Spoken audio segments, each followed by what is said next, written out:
Welcome everyone, this is Payal and I am on a mission to help my people to improve on their English. आज हम बात करेंगे with and bye preposition की और इस video के and में आपके लिए रखी गई है एक स्पेशल टिप। तो अभी के लिए क्लास स्टार्ट करते हैं, लेट्स स्टार्ट इट। सबसे पहले हम बाय का यूज़ करना सीखेंगे। नंबर 1 है बगल में स्थित होने के अर्थ में। फॉर एग्ज़ाम्पल मोहक सिट्स बाय मी, मोहक मेरे पास बैठता है। तो यहाँ पर जस्ट बगल में बैठने के लिए हमने बाय को यूज़ किया है। इसका सेकंड नंबर रूल है 4 व्हीलर्स और मोर देन 4 व्हीलर्स से ट्रैवल करने के लिए, यात्रा करने के लिए हम किसका यूज़ करते हैं? बाय का। By bus, by aeroplane, by ship, by train. तो इन सब व्हीकल से पहले हमें बाय को यूज़ करना है। नेक्स्ट है हमारा third number rule, passive voice में डूअर से पहले।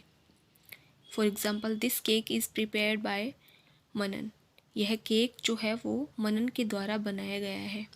यहाँ पे उस काम को करने वाला यानी डूअर जो है वो है मनन, तो मनन से जस्ट पहले हमने यहाँ पर बाय का यूज़ किया है।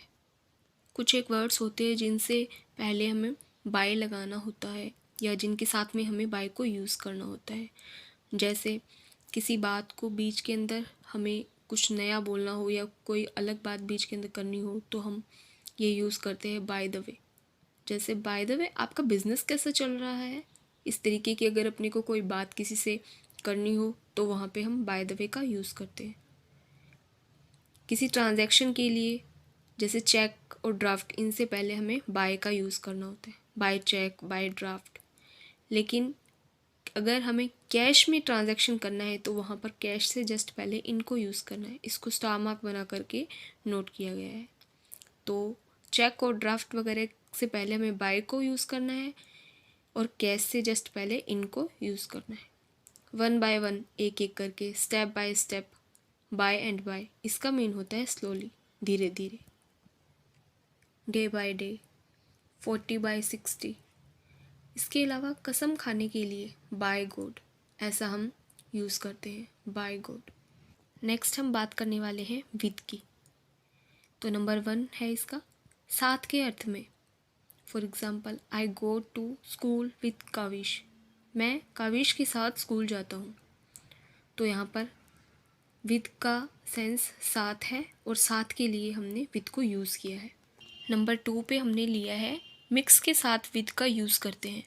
For example don't mix water with milk, दूध के साथ पानी को मिक्स मत करो।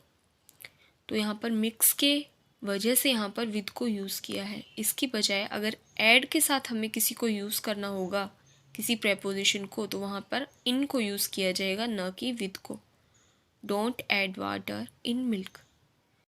नेक्स्ट है थर्ड नंबर रूल, कार्य को करने के औजार या उपकरण से पहले हमें विद को यूज़ करना है। अगर हम कोई काम कर रहे हैं और उसके लिए हमने कोई औजार या उपकरण काम में लिया है तो उससे पहले हमें विद को यूज़ करना है। I cut a tree with an axe, मैं एक पेड़ काटता हूँ किसकी मदद से, किससे काटता हूँ? एक्स से।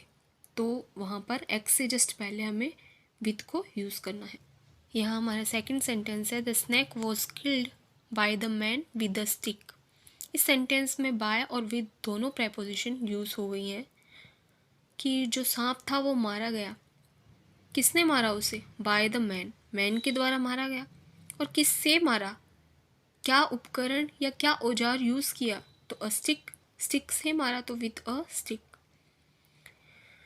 Next third, I wrote this article with a pen.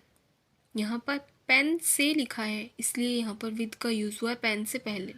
लेकिन अगर पेन की बजाय हम पेंसिल का यूज़ करें यहाँ पर, तो वहाँ पर विद नहीं करेंगे यूज़, हम वहाँ पर इन का यूज़ करेंगे। इसको स्टार मार्क बना करके नीचे लिखा है कि अगर पेंसिल का कहीं यूज़ करना है तो उससे जस्ट पहले हमें प्रेपोजिशन यूज़ करनी है, तो वहाँ पर इन को यूज़ करने, विद को नहीं। तो ये थे आज के बाय और विद के यूजेस जो हमने आपके साथ शेयर किए।